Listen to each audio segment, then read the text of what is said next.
Salut, moi c'est Charlotte, j'ai 18 ans, 19. Dans 3 jours, mais faut pas le dire. Il y a un an, je me suis lancé un défi, courir un semi-marathon.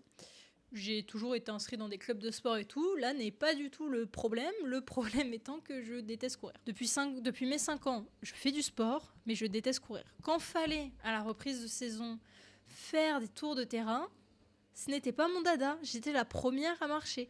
En arrivant dans le supérieur à mes 17 ans, j'ai découvert les horaires seniors. Et là, j'ai vite déchanté. Parce que les entraînements qui finissent à 23h30, ça va 2 minutes. Alors, j'ai pris mes baskets et je suis allée courir. Alors que j'aime pas ça, hein. Et vous avez vu, je parle toujours pas au passé. Hein. J'aime toujours pas ça. Pourtant, je m'aligne sur le départ du semi-marathon dans 15 jours. Bon, bah voilà. Donc, au début, j'ai dit à mon entourage que je voulais faire un semi-marathon. On m'a dit que j'étais folle. Moi, j'ai dit non, je vais le faire.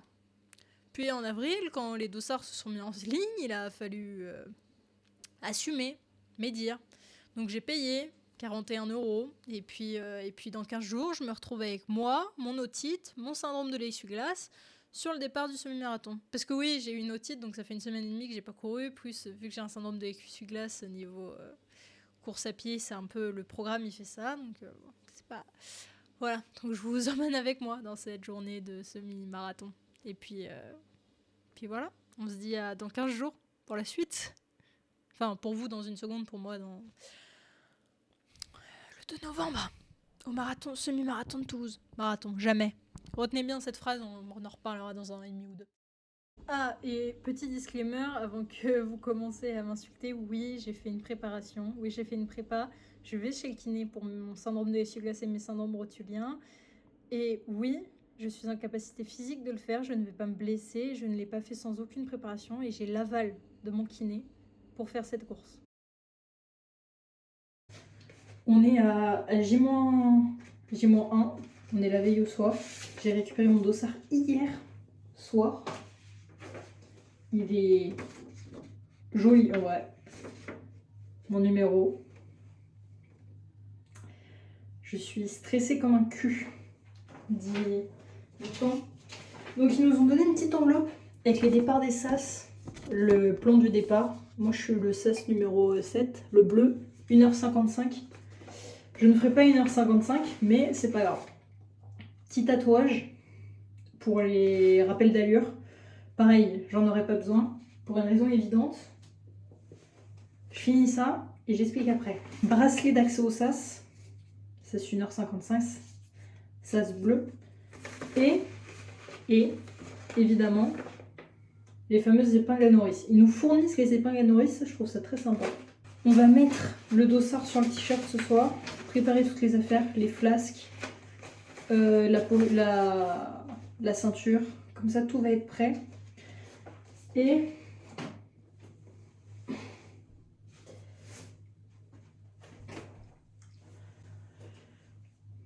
est-ce que j'ai besoin d'aller plus dans les détails ou ça suffit? Ça fait 1 semaine. Je sais pas ce que j'ai. Mais je cours demain. Mais je sais pas si je vais finir. Je pense que oui. Je finis ou pas demain? Oui. Oui. Je pense pas du tout le chrono espéré parce que j'ai pas envie de rien pouvoir faire pendant quelques mois ou quelques semaines. Je préfère refaire un autre semi pour faire le chrono. J'en ferai d'autres, des semi-marathons, sauf si celui-là me traumatise. Peut-être pas. Puis après, demain, ça sera le grand jour. Je suis terrifiée. Montage. Il y a tout là-dedans, normalement, si j'ai rien oublié. Ah mais t'as vu là? Ah oui, je suis allumée. Ça a commencé. L'émission a commencé. Du Doliprane pour demain matin. On voit rien. Voilà, du paracétamol. Le focus de iPhone, c'est vraiment de la merde. Bon, bref. Voilà, pour pouvoir courir avec un genou, 2 genoux cassés, un pied cassé, tout cassé. Très important, le sous-short pour mettre en dessous du short, parce que sinon, bonjour les frottements et les irritations. Je mets pas de crème de frottement parce que juste ça suffit. Donc pourquoi acheter des trucs qui coûtent cher alors que j'en ai pas besoin? Je dirais peut-être pas la même chose au bout de 21 km, mais normalement ça le fait. J'ai pris 2 t-shirts, j'ai pris le t-shirt officiel de la course, parce qu'il est cool. Mais je ne vais pas mettre lui. Ça serait un peu mon t-shirt pour après, pour me vanter un peu. Je me vanterai avec? Oui. Mon t-shirt avec lequel j'ai commencé à courir, fait tous mes entraînements et que je mettrai demain. Parce qu'il frotte pas non plus. Rien ne frotte chez moi. Rien. Absolument rien. Tu comprends le montage. De quoi? Que rien frotte? Pourquoi? C'est très bizarre comme phrase. Le short Kalenji premier prix, qui prennent pardon maintenant. Premier prix, arrêtez d'acheter des trucs plus compliqués, c'est un short. Des chaussettes épaisses pour courir. Et brassière, on s'en branle. Des pansements, parce que je me suis scalpé la peau au pied au rasoir, donc il faut bien que ça évite de frotter, sinon ça va frotter. Une flasque, la sacoche, et du coup voilà, je vais avoir ça pour mettre gel téléphone, flasque, deuxième flasque. Il y en aura une d'eau, une d'électrolyte, mais ça je les ferai après. Et voilà, et une veste de pluie parce qu'il va pleuvoir. Ravi. Première étape, accrocher le dossard sur le t-shirt. C'est trop réel là, c'est horrible. Bon, le dossard c'est fait, accroché, prêt à courir. Donc, mon ravitaillement est simple, un gel par heure, donc un au bout d'une heure. Et si je vois que je vais mettre 2h30, j'en prendrai un deuxième au cas où.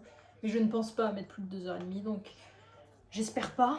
Donc voilà, donc je vais prendre le gros, parce que du coup j'en ai deux tailles, un petit et un gros. Je vais prendre le gros et j'en ai déjà un petit, et puis on verra lequel je prends au milieu. De toute façon c'est les mêmes goûts, c'est les mêmes. Donc voilà, on verra bien. Donc maintenant, au niveau des boissons, donc j'ai deux flasques de 250 ml. Il y a des ravitaux tous les 5 km sur le parcours. Eau, pâte de fruits. À un moment donné, il y a des bretzels. Est-ce que je vais manger un bretzel en courant? Sûrement pas. Mais on ne sait jamais si j'ai une petite envie de saler en plein milieu du parcours. Au bout de 10 km, un petit bretzel. Il y en aura au ravito, je t'en prendrai à la fin. Je t'en prendrai des bretzels. On aura une flasque remplie d'eau classique et je vais en prendre une autre avec un électrolyte durant l'effort. Dedans, il y a minéraux, enfin électrolyte classique, plus du sucre, enfin des glucides. Et bref, tout, c'est une boisson effort électrolyte en même temps. Merci Décathlon. Goût fruits rouges aussi parce que le goût citron est immonde. Et je crois que tout est prêt. Je ne vois pas ce que j'ai à faire d'autre. J'ai préparé le petit déjeuner pour demain. Pancake à la banane, beurre de cacahuète. Très bon. Tu vas filmer ça. Le petit déj? Je filme tout avant le départ? Ok. Demain, lever 7h15 pour le petit déj parce que j'ai la fâcheuse habitude d'avoir des points de côté dès que je mange. Il y a baston dans le match Paris-Toulouse au rugby, ça vous intéresse. Et voilà. Donc on verra demain comment ça se passe, si mon pied tient. Et puis c'est le plus grand des mystères. Mon cœur, mes jambes, je sais qu'elles sont capables de tenir. Là, tout repose sur mon pied. Tout repose sur mon pied. Donc on verra bien demain. Normalement, il faudrait juste tes pieds. J'en ai un sur les deux. Et oui, un pied sur deux. Et puis, de toute façon, il faut un pied pour faire 21 km, deux pour faire 42. Je pars de ce principe. C'est bien, hein? Ouais. Peut-être me mettre dans le SAS en e-sport demain. Peut-être faire ça. C'est pas mal ça. Bon bah voilà, et bah à demain. Voilà, bonne nuit à vous. Mauvaise nuit à moi, je pense, mais bon. Bon. J'ai cette médaille, mais rien s'est passé comme prévu. Et il faut que je vous raconte. Avant ça, je vous mets quelques petites vidéos que mon copain a pris pendant le semi-marathon. J'ai rien filmé, personnellement j'ai totalement oublié. Et j'osais pas, je dois l'avouer. Donc je vous mets les petits extraits que j'ai et après je vous raconte l'enfer qu'a été cette médaille.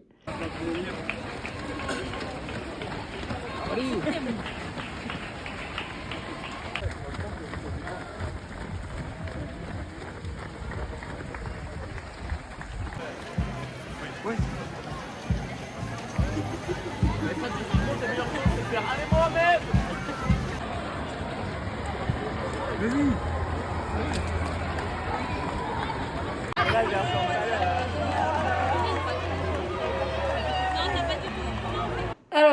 je sais pas si vous vous rappelez, mais dans la séquence d'avant, du coup, parce que pour vous c'était avant, moi c'était il y a déjà quelques jours. On est mercredi aujourd'hui, le semi c'était dimanche. Voilà. Je sais pas si vous vous rappelez, dans la séquence d'avant, qui était le samedi soir, je vous montrais l'état de mon pied et je vous disais que ça allait être compliqué, même si mon pied allait mieux. Et je me suis pas trompée, à partir du 8e kilomètre, c'était l'enfer sur terre. Le reste de mon corps allait bien, je n'étais pas essoufflée, j'ai eu un petit point de côté au départ parce que je suis partie un peu vite, mais ça allait. J'ai réussi à faire les 5 km en 28 minutes, je me sentais toujours bien après les 5 km. Je sentais que mon pied tirait un peu, mais je m'y attendais, il n'y avait rien qui pouvait m'arrêter. Et à partir du 8e kilomètre, l'enfer bascule. Tout se retourne contre moi, on se tape des montées, ce qui avait dit que le semi de Toulouse était plat à mon cul. Il y avait, non en vrai j'abuse, il était plutôt plat, mais il y avait quand même des petites montées qui te butent bien.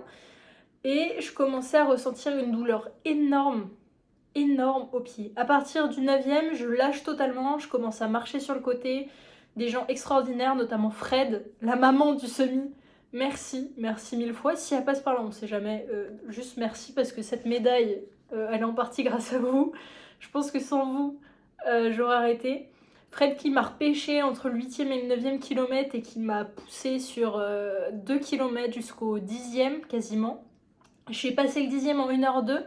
À ce moment-là, je comprends que les moins de 2 heures vont être impossibles, malgré que le rythme, en fait, niveau cardio, ça allait très bien. Tout était dû à mon pied. Et j'ai dû commencer à alterner à partir du 10e, marche, course, où c'était l'abandon. Sauf que je refusais d'abandonner. On m'a toujours dit que j'étais persévérante. Problème, j'y croyais pas. Jusqu'à temps que je passe cette ligne d'arrivée et que je sois 2 jours plus tard et que je puisse toujours pas porter mon poids avec mon pied droit. Oui, je me suis blessée, du coup.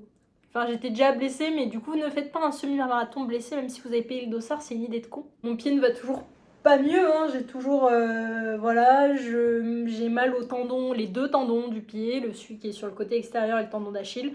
Mais vous allez me dire, mais du coup, comment t'as fait ?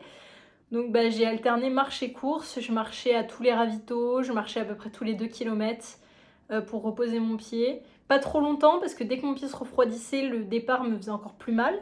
Donc c'était vraiment un enfer. Les ravitaux, à chaque ravito, j'hésitais à demander de m'arrêter, juste d'abandonner. À partir du 16e kilomètre, j'ai cru que j'allais pleurer tellement j'avais vraiment mal. C'était vraiment une lutte intérieure contre moi-même. Je savais qu'un semi-marathon, ça pouvait jouer au mental, après le 16e kilomètre.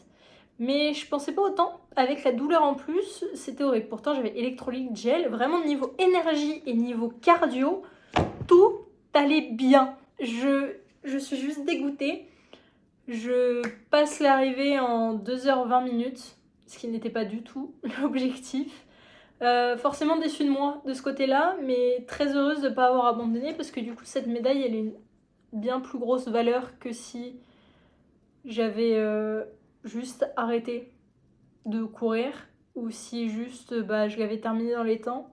Pour moi, c'est juste un symbole de ma persévérance et de me dire que malgré les obstacles, malgré tout, je suis capable de le faire. On me le dit souvent, que malgré les obstacles, je suis quelqu'un de très persévérante, que je suis quelqu'un très têtu, qui n'abandonne jamais.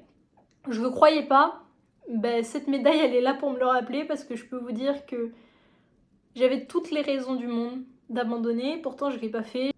Pour ce semi de la Garonne, mon premier semi-marathon, ma première course officielle aussi, donc je vais bien la garder. Je suis très heureuse de l'avoir fini, évidemment. Des semi-marathons, il y en aura d'autres. Pour prendre ma revanche sur ce chrono, parce que je suis déçue du chrono et je sais que je suis capable d'aller chercher ce sub 2 heures. Et même bien mieux peut-être dans le futur. Donc je sais que j'en suis capable et je vais tout faire pour. Et c'est tout pour moi. J'espère que cette vidéo vous aura plu. C'est pas la meilleure des vidéos, je sais pas. Elle est très facecam plus qu'autre chose. Plus ressenti que partage de l'événement pur. Mais je pense qu'il y a assez de contenu, notamment sur Instagram, sur le semi-marathon de Toulouse ou le marathon de Toulouse. Honnêtement, moi, il n'y avait rien de fou. Je vous dis, c'était juste moi qui luttais contre moi-même pour ne pas abandonner et me dire « Ok, ton pied, il te fait mal, mais il faut pas que tu lâches. » Forcément, j'ai pas pensé à filmer quand je vous dis que plein de fois, j'étais j'avais juste envie de pleurer tellement j'avais mal, c'est pas une blague. Et dans ces moments-là, je peux vous dire que vous pensez à autre chose que filmer. Donc voilà, c'est pour ça qu'il y a quasiment pas de rush à part ceux de mon copain du début où ça allait encore. Et celui de la fin où je me suis juste accrochée pour essayer de passer cette ligne d'arrivée en courant et pas en marchant. Donc voilà. Donc merci à tous. Et puis nous on se revoit bientôt pour une prochaine vidéo, sûrement un peu moins sportive, pour des raisons évidentes. Salut, c'est Charlotte, on est 1 mois après le semi-marathon et 1 jour. Voilà. Je suis en train de faire le montage de la vidéo que je fais d'ailleurs sur iMovie alors que j'ai vraiment Premiere Pro sur mon PC fixe, que je sais me servir de Premiere Pro, j'ai fait 1 an d'études d'audiovisuel, alors j'ai juste la flemme. Mais bref, là n'est pas le sujet, je voulais juste vous faire un petit update concernant ma blessure, juste pour vous dire que je venais aujourd'hui même de reprendre le sport, avant je ne pouvais pas. J'ai juste eu le muscle de l'adducteur du petit orteil détruit. Voilà, je n'ai pas marché pendant plus d'1 semaine après le semi-marathon, je boitais comme je sais pas quoi, c'était pas possible. Bref, si vous avez mal aux pieds, ne courez pas un semi-marathon, c'est une mauvaise idée, ne le faites pas. Le petit disclaimer que j'ai fait au début de la vidéo ne compte plus. Oubliez-le, j'ai fait tout ce qu'il fallait pas faire. Bref, voilà, sur ce, on se dit à la prochaine, c'était Charlotte, ciao.